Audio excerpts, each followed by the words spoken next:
26వ అధ్యాయము 20-21. యెషయా గ్రంథము 26వ అధ్యాయము 20 వచనము 21 వచనం చదువుకుందాం. నా జనమా, ఇదిగో వారి దోషమును బట్టి భూ నివాసులను శిక్షించుటకు యెహోవా తన నివాసంలో నుండి వెడలి వచ్చుచున్నాడు. భూమి తన మీద చంపబడిన వారిని ఇకను కప్పకుండా తాను త్రాగిన రక్తమును బయలుపరచును. నీవు వెళ్ళి నీ అంతఃపురంలో ప్రవేశించుము. నీవు వెళ్ళి నీ తలుపులు వేసుకొనుము. ఉగ్రత తీరిపో వరకు కొంచెము సేపు దాగియుండుము. చాలు. దేవుని స్తోత్రాలు.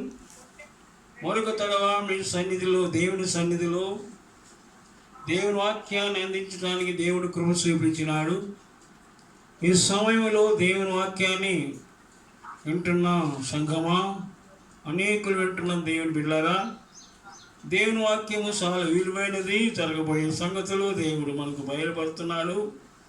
మనం దేవుని వాక్యం ద్వారా విని గ్రహించి ఆయన సన్నిధిలో మనము భయభక్తులు కలిగి జీవించాలని ప్రభుపేట మీకు తెలియజేస్తున్నాను.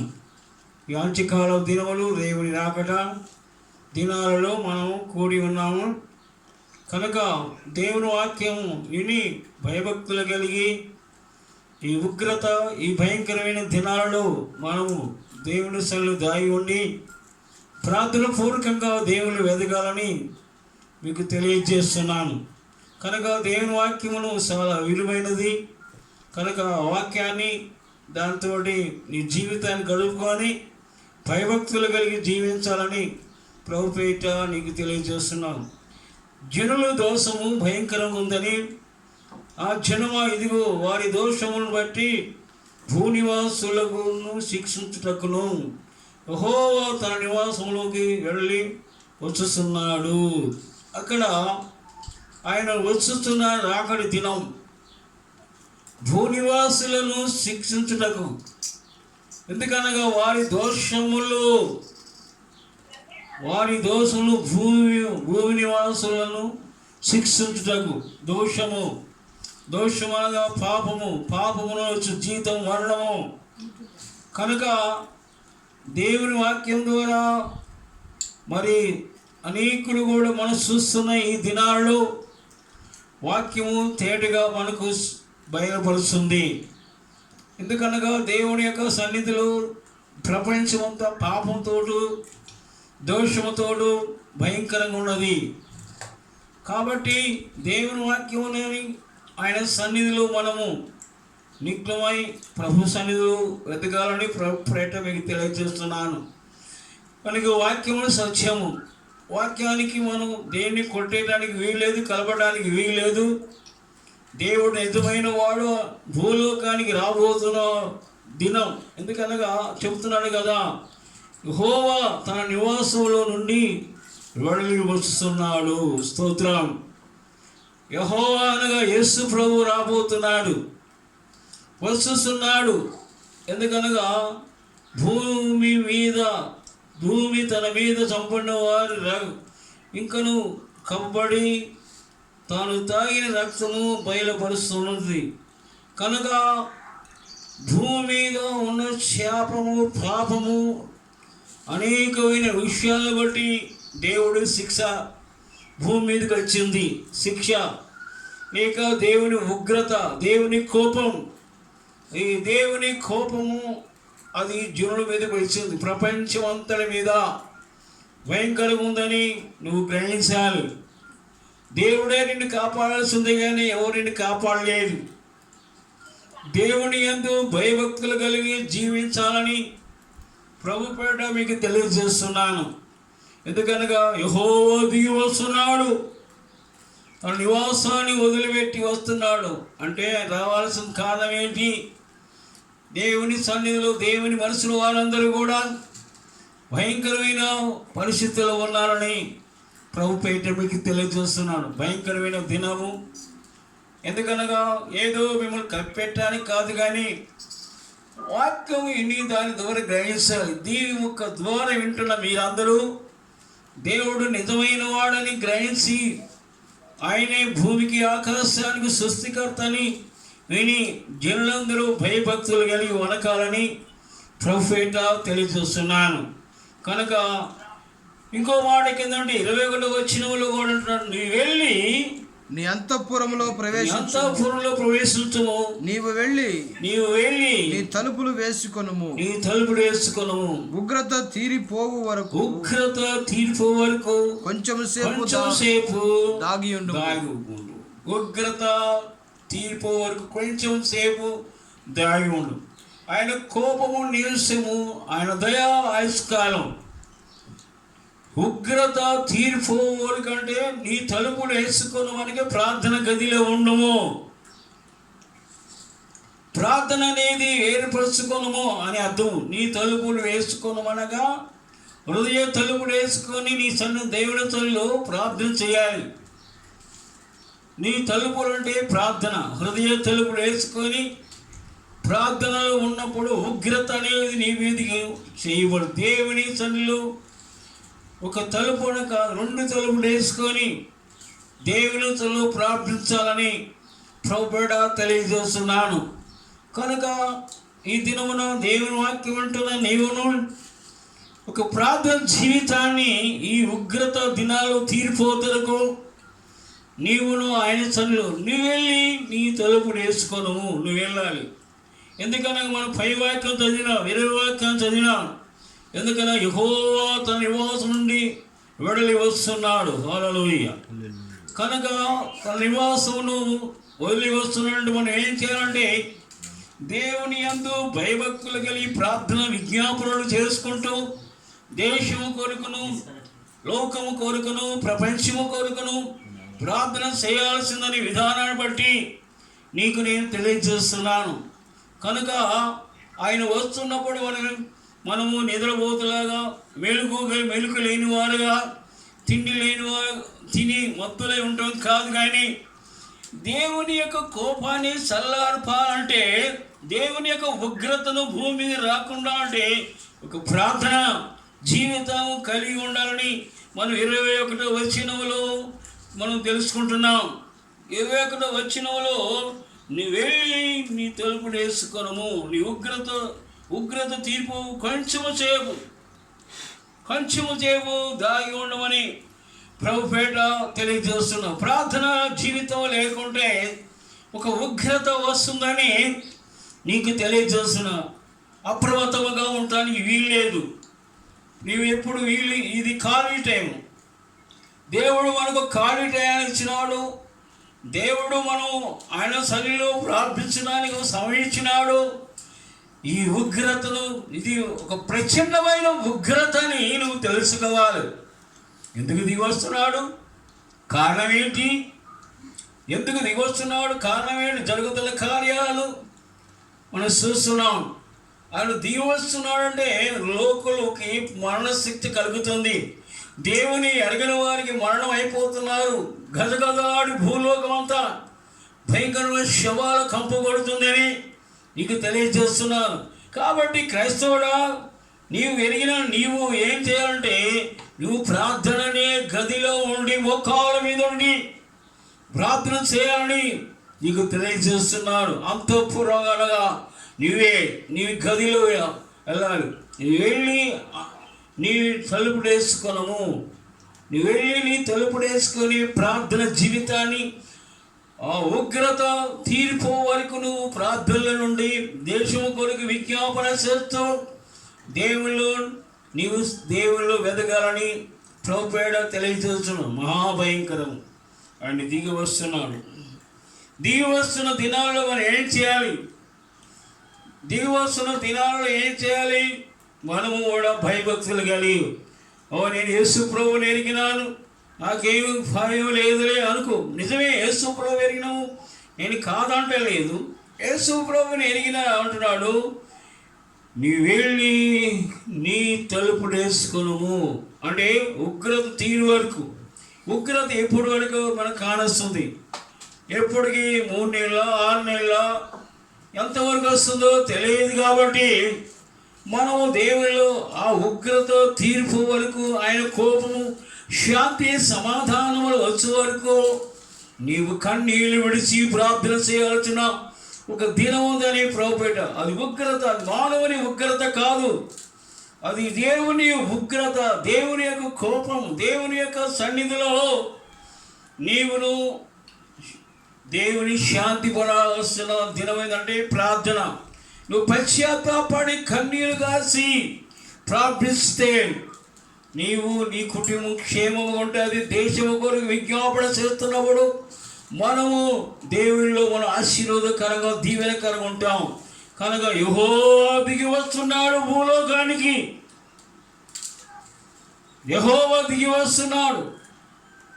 ఆయన దిగి వస్తున్నప్పుడు ఎలాంటి సంగతులు జరుగుతాయో దేవుని వాక్యం ద్వారా నీకు తెలియజేస్తున్నాను. భయంకరమైన దినం. ఈ భయంకరమైన దినములలో మనము దేవుని వాక్యమును విని శ్రద్ధగా, వాక్యము దూరమైన నీకు ప్రార్థన దూరం కావద్దు. బైబిల్ నీ దగ్గరే ఉంది, ప్రార్థన నీ దగ్గరే ఉంది. నీవు అలక్ష్యముగా నిష్కారణంగా లేకుంటే ఉండవలసిన దినం కాదని ప్రొఫెట్ తెలియజేస్తున్నాను. అలక్ష్యం ఉండొద్దు. అలక్ష్యమైన దినాలు గడపడానికి వీలు లేదని తెలియజేస్తున్నాను. కనుక అందుకని మనం ఆయన ఉగ్రత తీరు వరకు మనము చాలా అప్రమత్తమైంది, జాగ్రత్తగా ఉండి, ఇది మానవుడి ఉగ్రత కాదు, దేవుని ఉగ్రతలో మనము ఉన్న ప్రపంచం అంతా తల్లకిందులైపోతుంది. ఏ దినం ఎలా ఉంటుందో, ఏ దినం ఎలాగో పోతుందో తెల్లరాలుగా ఒకరికొకరు భయం, ఒకరికొకరి ఇంట్లో రోదన, ఒకరి ఇంట్లో భయంకరమైన పరిస్థితి, మరణము కిటికీలోకి తొలగిస్తుంది. ఈ మరణ భయాన్ని నువ్వు తొలగించాలంటే నీవు, నీ కుటుంబం, నీ భర్త, నీ పిల్లలు, నీ కుటుంబం, నీ వారంతా ప్రార్థనలో దేవునిలో ఉండాలని ప్రార్థిస్తున్నాం. ఈ ఉగ్రత ఒకరి ప్రార్థన లేకుంటే లాభం. నీవు దేవునిలో ప్రార్థించి నీ పిల్లలు, నీ కుటుంబం, నీ భర్త లేకుంటే నీ భార్య, పిల్లలు కలిసి ప్రార్థన జీవితాన్ని కలిపితే నీవు ఆ ప్రార్థన నిన్ను రక్షిస్తుంది, నీ కుటుంబాన్ని రక్షిస్తుంది, పక్కనున్న వారు రక్షిస్తుంది. నీవు తలుపులు వేసుకున్నావు, ఉపవాసం ఉండి దీక్షణీయులో ఉంటే నీవు ధన్యుడు. కనుక ఈ భయంకరమైన దినాల్లో ప్రభు రాకడకు సిద్ధమవుతున్న మనము ఆ ప్రభు రాకడ ఏ దినం వచ్చునో ఏ గడి వచ్చునో తెలియదు కాబట్టి దేవుని వాక్యం ద్వారా నీకు తెలియజేస్తున్నాను. దేవుడి బిడ్డ ఆరగించు, నువ్వు వెళ్ళి తలుపుడు వేసుకొను, ప్రార్థనలో ఉండు. ప్రార్థన చేయకుండా ఉంటే శక్తివంతమైన ప్రార్థన చేయాలి. దేవుని ఉగ్రత తగ్గిపోవాలంటే నీవు నేను కలిసి ప్రార్థన చేయాలి. ఈ ప్రార్థనలో దేవుని ఉగ్రత దిగిపోతుందని ప్రభుపేట తెలియజేస్తున్నాను. అందుకని యెహోవా దిగి వస్తున్నాడు. ఎందుకనగా 20 వచనములో చూసినప్పుడు భయంకర వచనం ఉంది. నా జనమా, ఇదిగో వారి దోషం బట్టి భూనివాసులను శిక్షించుటకు, భూనివాసులను శిక్షించుటకు నువ్వేం చేస్తున్నావు అనేది నీకు లెక్క. భూనివాసులు అని రాయబడింది ఇక్కడ. హల్లెలూయా. భూనివాసులు అంటే భూమికి ఎంతమంది, భూమి అంతమందికి శిక్ష వస్తుంది, అంతమందికి శిక్ష రాబోతుంది. ఇప్పుడే శిక్ష వచ్చింది, శిక్ష పడుతున్నారు, శిక్షించబడుతున్నారు. శిక్ష వచ్చింది, శిక్షణ ఆయన దిగి వచ్చినాడు కాబట్టి ఉగ్రతలో దేవుని కోపము. ఎందుకనగా దోషం, పాపం, వ్యభిచారం, దొంగతనం, విగ్రహారాధన, ఇవన్నీ కూడా దేవునికి నచ్చని కార్యాలను భూలోకము చేస్తుంది. కాబట్టి ఈ భూలోకములో చేస్తున్న కార్యాలు బట్టి అయినా భూలోకానికి వచ్చి ఈ భయంకరమైన దినాల్లో ఆయన దుగ్రతను తప్పించుకోవాలంటే దేశం వరకు నీవు విజ్ఞాపన చేయాలి, దేశాల కొరకు విజ్ఞాపన చేయాలి. నీవు నీ కుటుంబము రక్షించబడటానికి నిత్య ప్రార్థన చేయాలని ప్రభుపేట మీకు తెలియజేస్తున్నాం. దేవుడి స్తోత్రం. కనుక దేవుని ఉగ్రత అనేది బైబిల్ చెబుతుంది. మనం చల్లార్పాలంటే ఆయన మనం బతిమలాడాల్సిందే. ఆయన కోపాన్ని మనం తీసుకోవడానికి మనం కోపం అంటే మనం రిక్తులమై దీనులమై ప్రార్థన చేయాలి. ఎలా ప్రార్థన చేయాలంటే 16-17 వచనాలు చదవండి. దాంట్లో యెహోవా శ్రమలో వారు నిన్ను తలంచుకొనిరి, నీ శిక్ష వారి మీద పడినందున వారు విశేషముగా దీన ప్రార్థనలు చేసిరి. 17 వచనం. యెహోవా ప్రసూతి కాలము సమీపింపగా గర్భవతి వేదన పడి కలిగిన వేదనల చేత మొరపెట్టినట్టు మేము నీ సన్నిధిలోనున్నాము. చూడండి, గర్భవతికి వచ్చిన వేదన తెలుసు. గర్భవతి ప్రసవించే టయానికి గర్భము ధరించినప్పటికీ ఆమె డెలివరీ టయానికి ఏ వేదన పడుతుందో ఆ వేదన ప్రార్థన జీవితమే గుర్తవుతుంది. ఆ వేదనతో నువ్వు ప్రార్థన చేయాలి. దీన ప్రార్థన, తగ్గించుకునే ప్రార్థన, బతిమలాడే ప్రార్థన, దీన ప్రార్థన. నువ్వు తగ్గించుకోవాలి, దీనుడవై నీ ప్రార్థించాలి.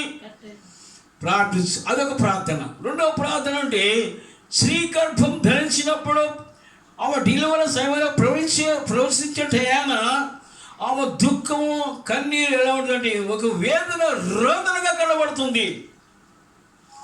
అలాంటి రోధించే ప్రార్థన, నొప్పులు కలిగిన ప్రార్థన, రొమ్ము కొట్టుకునే ప్రార్థన, ప్రాయశ్చిత్తం కలిగే ప్రార్థన, పశ్చాత్తాపడే ప్రార్థన నీవు చేయాలి. దీన ప్రార్థన చేయాలి.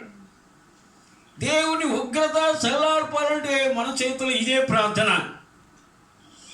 దేవుని సన్నిధిలో ప్రార్థన చేయాలంటే ఈ ప్రార్థనలోనే మనము దేవుళ్ళు నిగ్నంగా సాగిపోవాలని చేస్తున్నాం. దేవుడు ఏం చేస్తున్నారు? ఇంత భయంకరమైన పరిస్థితి వచ్చినా ఇంకను ఎవరు పశ్చాత్తాపం రావట్లేదు. తింటున్నావు, ఆ ఇంట్లోనే పండుకుంటున్నావు, తింటున్నావు, బాగా తిరుగుతున్నావు, ఆ టయానికి వస్తున్నావు, ఆ టయాన్ని తీసుకుని పోతున్నావు, కూరగాయలు తీసుకుపోతున్నావు, బియ్యం తీసుకుపోతున్నావు, కానీ తింటున్నావు. కానీ ఈ ప్రపంచం పరిస్థితి ఏమైపోతుందని ఒక్కసారి ఆలోచించావా? ఇక్కడ అంటే స్త్రీ గర్భము ధరించిన ప్రార్థన నీకుందా? స్త్రీ గర్భం ధరించిన ప్రార్థన చేయమంటున్నాడు. ఆయన ఉగ్రత చల్లార్పాలంటే నీవు గదిలోకి వెళ్ళి నీ తలుపులు వేసుకొని నీ హృదయ తలుపులు, నీ హృదయాన్ని మూత వేసుకొని కన్నీరు విడిసే ప్రార్థన నువ్వు కలిగి ఉండాలని ప్రభువేడ తెలియజేస్తున్నాను. దీన ప్రార్థన కావాలి, బతిమలాడే ప్రార్థన, దీన ప్రార్థన, బతిమలాడే ప్రార్థన. దేవా, ఈ ప్రపంచంలో ఉన్న ఉగ్రతను చల్లార్పు. నీ ఉగ్రత మేము భరించలేము నాయన, నీ యొక్క కోపాన్ని మేము భరించలేము. అయ్యో ప్రభువా, కనికరించని ముఖాల మీద పడి ఆయన సన్నిధిలో ప్రార్థించవాలని తెలియజేస్తున్నాడు. అందుకంటున్నాడు యెషయా గ్రంథములో అంటున్నాడు కదా, నువ్వు వెళ్ళి నీ అంతఃపురములో ప్రవేశింపుము అంటే నీ ఇంటికి వెళ్ళిపో. ఇంటికి వెళ్ళి నువ్వు వెళ్ళి నీ తలుపులు వేసుకును అంటే నీ రెండోది నీ తలుపునగా హృదయ తలుపులు వేసుకోవాలి. మూడోది అంటున్నాడు కదా, ఉగ్ర తీర్పు కొంచెం సేపు దాగి ఉండు. దాగా అంటే ఏంటి? ఎలా తాగుతావు? ప్రార్థన జీవితాన్ని నీకు తెలియజేస్తుంది. నువ్వు ఎటుపోయినా ఏది నీకు ఏ గొడవ నీకు తెగులు రాకుండా, నీకు ఏ బాధ ఏ సమస్య రాకుండా అంటే అదిగో దాగి ఉండండి. దాగి ఉండే గుర్తు ఏంటంటే, ప్రార్థన నిన్ను దాస్తుంది. ప్రార్థన నిన్ను దాస్తుంది, ప్రార్థన నిన్ను కాపాడుతుంది, ప్రార్థన నీకు తోడుగా ఉంటుంది, ప్రార్థన నిన్ను రక్షిస్తుంది. కాబట్టి ప్రపంచంలో కూడా ప్రజలకి ప్రార్థన అంటే తెలియదు, యేసు ప్రభువు అంటే తెలియదు.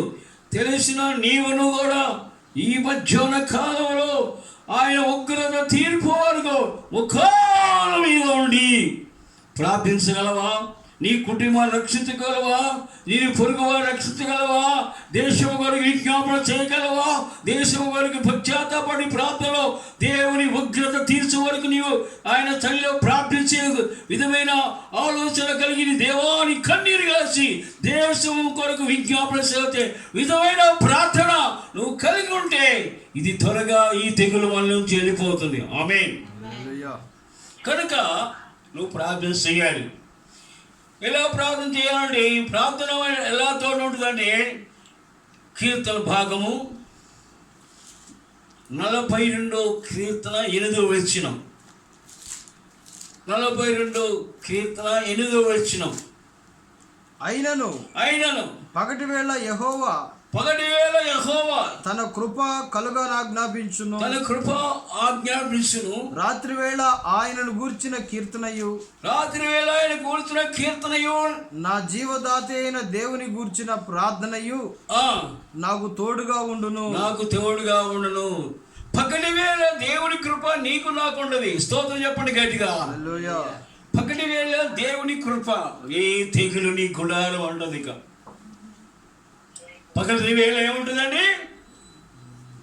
దేవుని కృప. అక్కడ అంగళం చేసుకో. దేవుని కృప మనకు ఉంటుంది. రాత్రి వేళ పగటి వేళ పాడిన పాట, రాత్రి పాటలు చేసిన పాటలు, చేసిన ప్రార్థన ఏముంటుందంటే ఆ ప్రార్థన నీకు తోడుగా ఉంటుంది. అంటే నీకు దేవుని కృప నీకు అనుకొని ఉంటుంది. దేవుని కృప నీకు ఆనుకొని ఉంటుంది.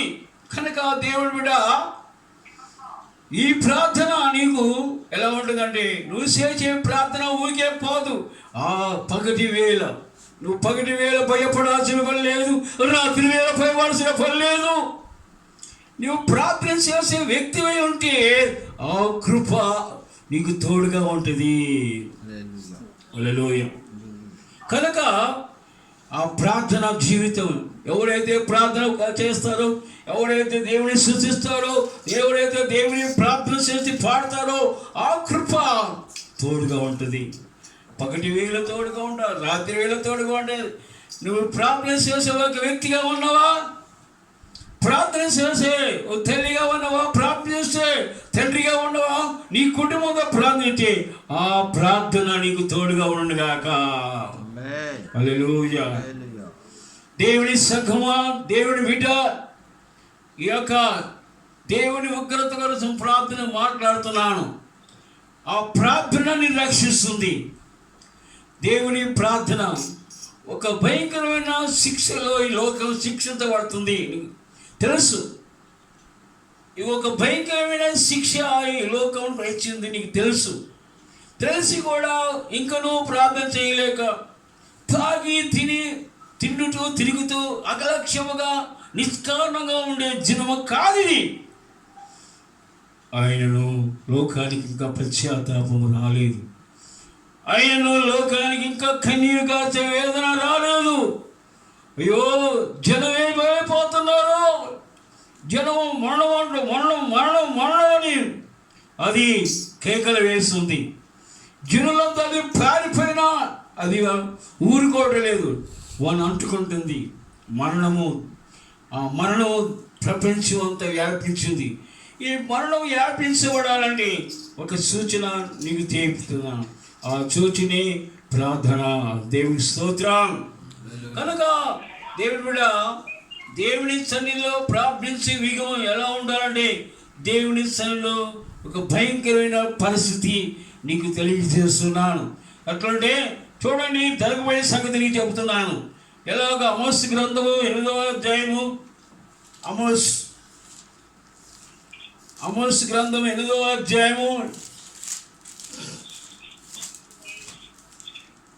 9-10 వచనాలు. 9-10 వచనాలు. ప్రభువైన యెహోవా సెలవిచ్చుచున్నది ఏమనగా, ఆ దినంలో నేను మధ్యాహ్న కాలం నందు సూర్యుని అస్తమింపచేయుదును, పగటి వేళను భూమి మీదికి చీకటి కమ్ము చేయుదును. మీ పండుగ దినములు దుఃఖ దినములుగాను, మీ పాటలను పాలాపములుగాను మార్చుదును. అందరినీ మొలల మీద కొనే పట్టుకొన చేయుదును, అందరినీ తలలు బోడి చేసేదను. ఒకనికి కలుగు ఏ పుత్ర శోకమో వంటిది. బాలాపము నేను పుట్టింతును, దాని అంత్య దినములు ఘోరమైన శ్రమ దినముగా ఉండును. స్తోత్రం. రాబో దినములు మీ పండుగ దినములను దుఃఖ దినములుగాను, మీ పండుగ దినములు దుఃఖ దినములుగాను, మీ పాటలను ప్రలాపముగాను మార్చుదును, మీ పాటలు ప్రలాపముగా మార్చుడి. అందరినీ మొలల మీద గోనెపట్ట కట్టుకొన చేయుదును, అందరినీ మొల్ల మీద గోనెపట్ట కట్ట చేయుదును. అందరి తలలో బోడి చేసేదను, అందరి తలలో బోడి చేస్తును. ఒకనికి కలుగు ఏకపుత్ర శోకము వంటి ప్రలాపము నేను పుట్టింతును, నేను పుట్టిస్తును. దాని అంత్య దినము ఘోరమైన శ్రమ దినముగా ఉండును. ఆ అంచె దినమును ఘోరమైన శ్రమ దినముగా ఉండును. చూసినాడా? వాక్యం అంటున్నాడు, ఇక్కడ కూడా ప్రార్థన జీవితాన్ని కలుగజేస్తుంది. ఒకరి కుమారుడు పైన రీతిలో అందరి మొలలు గోనెపట్ట ధరింపు చేస్తాను, అందరి తల మీద బోడి చేస్తాను. ప్రలాపమైన ఎలా ఉంటుంది? ఒకరి కుమారుడు పైన రీతిలో ప్రార్థన చేయాలి ఘోరంగా. రైతులా, ఒక ప్రార్థన అంటే ఏదో ఇంట్లో చిన్న ప్రార్థన చేసుకుంటే, అందుకని ఇది ఎప్పుడు నువ్వు సరిగ్గా ప్రార్థన చేస్తే, సరిగ్గా మొరబెడితే ఇది ఉగ్రత ఎప్పుడో పోయేది కదా, ఎప్పుడో పోయేది. కానీ అంటున్నాడు కదా, ప్రార్థించే విధాన్ని నువ్వు తెలుసుకున్నావా? ప్రార్థించే విధం ఎలా ఉండాలంటే, దేవుని సన్నిధిలో ప్రార్థించే విధానం అంటే ఒక విధమైన ప్రార్థన దేవుని వాక్యము నీకు తెలియజేస్తుంది. ఆ ప్రార్థన జీవితంలో ఏక కుమారుని ప్రార్థన జీవితాన్ని నువ్వు కలిగి ఉండాలని ప్రభుపేట నీకు తెలియజేస్తున్నాను. ఒక గోనె పట్ట నీకు నేను కట్టించే రీతిలో కట్టిపోతున్నాను, అలాగా ప్రలాపించాలని ప్రభుపేట మీకు తెలియజేస్తున్నాను. దేవుని స్తోత్రం. కనుక వాక్యమును తెలియజేస్తున్న విధానాన్ని ఏమంటే, ప్రభు అయిన యెహోవా సెలవిస్తుందేమనగా, ఆ దినమున నేను మధ్యాహ్న కాలమందు సూర్యుని అస్తమింపచేయుదును, పగటి వేళ భూమికి చీకటి కమ్ముచేయుదును. మీ పండుగ దినములు దుఃఖ దినములుగాను, మీ పాటలు ప్రలాపములుగాను మార్చుదును. అందరి మొరల మీద గోనె పట్ట కట్టుకొని చేతును, అందరి తల బోడి చేతును. ఒకరికి కలుగు ఏకపుత్ర శోకము వంటి ప్రళయము నేను పుట్టించును, దాని అంత్య దినమున ఘోరమైన శ్రమ దినముగా ఉండను. ఈ రీతిలో ఇదే దేవుని కాసేపు నువ్వు దేవుని సన్నిధిలో ఆ ఉగ్రత తీరు వరకు నువ్వు దాగి ఉండము.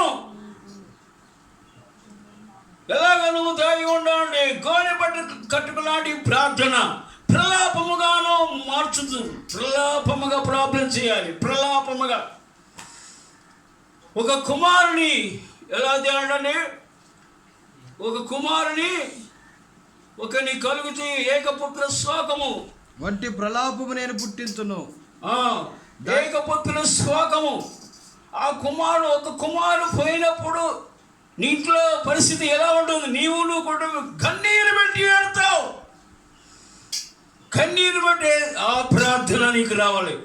ఏమంటాడంటే, ఇక్కడ 9వ వచ్చిన మాట, మధ్యాహ్న సూర్యుని అస్తమింపచేయుదును, పగటి వేళ భూమిని చీకటి కమ్ముచేయుదును. అంత గట్టిగా దేవుని మాటలు చెబుతున్నాయి. శోకము, నీ కుమారుడు లేకపోతే, నీ కుమారుడు ఇంట్లో వెళ్ళిపోతే, నీ కుమారుడు గర్భములోనే పోతే, నీ కుమారుడు పోతే ఎలాంటి ప్రార్థన చేస్తావు? ఒక విధవరాలు కుమారుడు ఉంటే చనిపోతే ఏం చేస్తావు? ఏ తల్లి ఆ ప్రార్థనలు చేయగలవా? ఈ కొంచెం దేవును దాగి ఉండవు. దేవుని ఉగ్రత తీరు వరకు అంతా పొడవులో ఉండవు. నీవు నీ గదిలోకి వెళ్ళి తలుపు వేసుకొని ఉండవు అని దేవుని వాక్యం చెప్తుంది.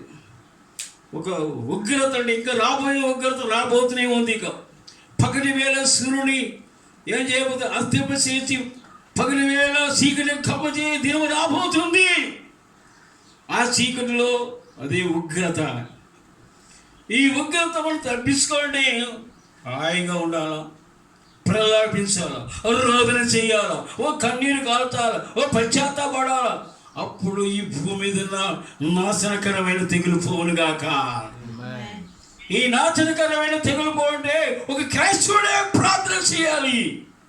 అన్యుడికి తెలియదు, అన్యుడు చేసే విధము వారికి తెలియదు. దీనికి ముందు ప్రార్థన, దీనికి ముందు యేసు రక్తం, యేసయ్య ఉగ్రత దినముందు భయంకరమైన దినాలు మనం గడుపుతున్నాం. ఈ గడుపుతే దినములు, ఈ గడిపే దినాలలో మనం ఎలా ఉండాలో దేవుని వాక్యం నీకు తెలియజేస్తున్నాను. ప్రైజ్ ది లార్డ్, హల్లెలూయా. కనుక గొర్రె పిల్ల దేవుని ఉగ్రత భూమి మీదకి దిగవలసింది. అంచె దినాలు దేవుని యొక్క రాకడ. ఈ దేవుని రాకడ సంఘము, ప్రపంచము, లోకము ప్రార్థన జీవితాన్ని కలిగి ఉంటే ఆ ఉగ్రత అనేది తీరిపోతుందని నీకు తెలియజేస్తున్నాం. దేవుని కోపము చల్లార్పాలంటే ప్రార్థనే. దేవుని కోపం చల్లార్పాలంటే ప్రార్థనే. కానీ దేవుని యొక్క సన్నిధిలో ఆయన పశ్చాత్తాపడే ప్రార్థన చేస్తే ఇన్నియా పస్నస్తులు కూడా పశ్చాత్తాప ప్రార్థన చేసినప్పుడు రావాల్సిన ఉగ్రతను రాకుండా చేసుకున్నాడు. ఆయనే పశ్చాత్తాపడ్డాడు. నేనే పస్తంలో 40 రోజులకు భస్మ చేస్తానని చెప్పినాడు, దాన్ని కాల్చివేస్తానని చెప్పినాడు. నేనే రాజు కూడా గోనె పళ్ళు ధరించుకొని గొర్రెలు, మేకలు, ఎడ్లు, పశువులు నీళ్లు తాగకుండా ప్రార్థన చేసి వేదన పడ్డారు.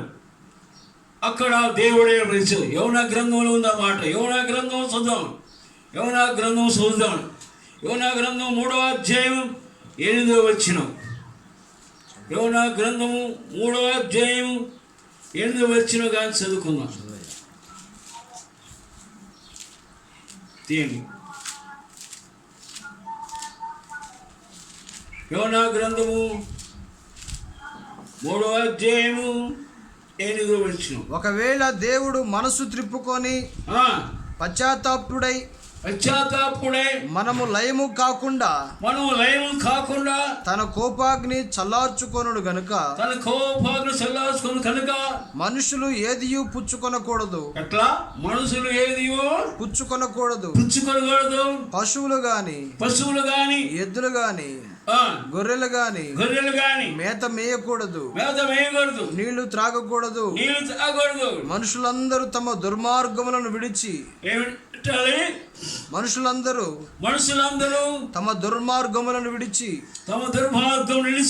తాము చేయ బలత్కారమును మానివేయవలను. మనుషులేమి పశువులేమి సమస్తమును గోనెపట్ట కట్టుకొనవలెను. జనులు మనపూర్వకముగా దేవుని వేడుకొనవలెను. అని దూతలు నినివే పట్టణంలో చాటించి ప్రకటన చేసిరి. ఈ నినివే వారు తమ చెడు నడతలను మానుకొనగా వారు చేయుచున్న క్రియలను దేవుడు చూసి పశ్చాత్తాపుడై వారికి చేయుదునని తాను మాట ఇచ్చిన కీడు చేయక మానెను. స్తోత్రం చెప్పండి గట్టిగా. హల్లెలూయా. చూడండి, దేవుడే పశ్చాత్తాపడ్డాడు. నీ ఆస్పత్నస్తులు వాళ్ళు ప్రకటన చేసిన విధంగా ఆ దేశమంతా ప్రకటన చేస్తారు. పశువులే కానీ, గొర్రెలే కానీ, ఎడ్లే కానీ మరి దేనికి నీళ్లు పట్టుకుండా దేశమంతా ఉపవాసం ఉండాలని చెప్పారు. రాజుతో సింహాసనం దిగి గోనెపట్ట కట్టుకున్నాడు. ప్రజలందరూ తమ దుర్మార్గతను విడుదల పెట్టాలని చెప్తున్నాడు. ప్రజల్లో దుర్మార్గం ఉందంట. ప్రజల్లో క్రైస్తవుడా, నీ దుర్మార్గం వదిలిపెట్టాలి. నీ దుర్మార్గము, నీ ఇంటి దుర్మార్గం, నీ పక్కన దుర్మార్గం వదిలిపెడితే నువ్వు ఈ ప్రపంచాన్ని కాపాడగలిగిన వాడు అవుతావు. నువ్వు ప్రార్థన చేసే విధానం చేస్తే అక్కడ ఉన్న దేవుడే చేయవలసిన కార్యాలు చేయదలుచుకున్నాడు, కానీ లాస్ట్గా ఆయనే పశ్చాత్తాపడ్డాడు, కన్నీరు కాశాడు.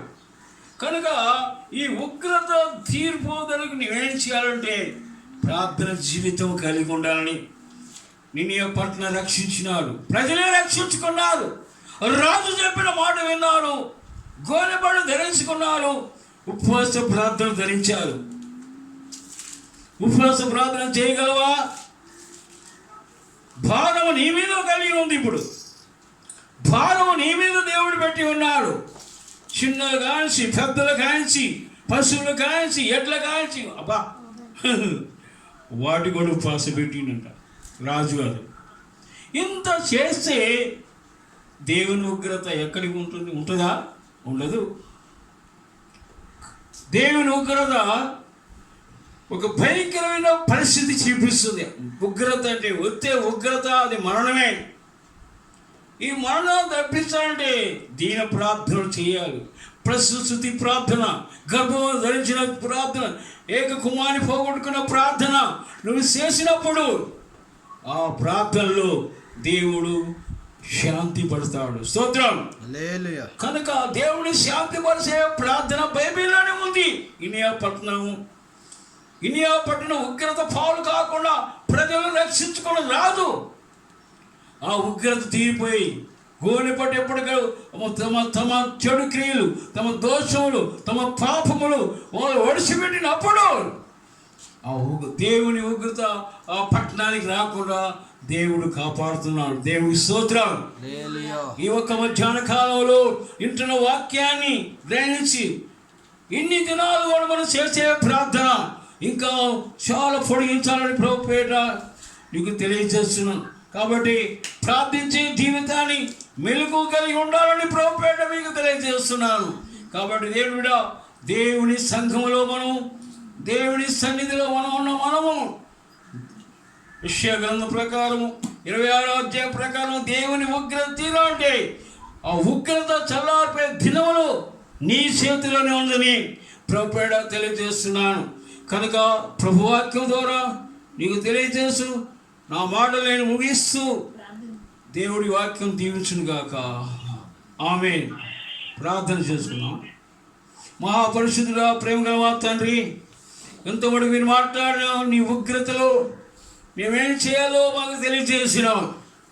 ఉగ్రత ఆగిపోవాలంటే నినియా పట్టణం వాళ్ళు చేసిన ప్రార్థన అనేది నీ ఉగ్రత ప్రపంచమంతా ఒక భయంకరమైన పరిస్థితిలో ఉన్నది. శవాలు, మరణాలు ఏకధీటిగా జరుగుతున్నాయి నాయన.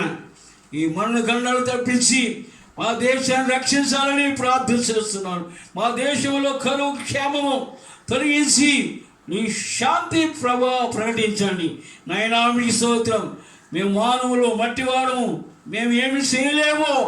నీ కోపము నిమిషం మాత్రమే, మీ దయా ఆయుష్కాలం గోనెపట్టు ధరించిన వారమై ఉపవాస ప్రార్థనలు దీక్ష కలిగి ప్రపంచమంతా కూడా ప్రార్థించే జీవితంలో సంఘము ప్రతి కుటుంబంలో ప్రార్థించే కన్నీరు పెట్టి బ్రహ్మగంటికని పశ్చాత్తాపడే ప్రార్థన సంఘానికి, ప్రపంచానికి, దేశానికి ఇవ్వని ఈ వాక్యమైన బిడ్డలందరూ కూడా ఆశీర్వదించి భయభక్తులు కలిగే జీవితము అందరినీ కాచి కాపాడాలని ప్రార్థన చేస్తూ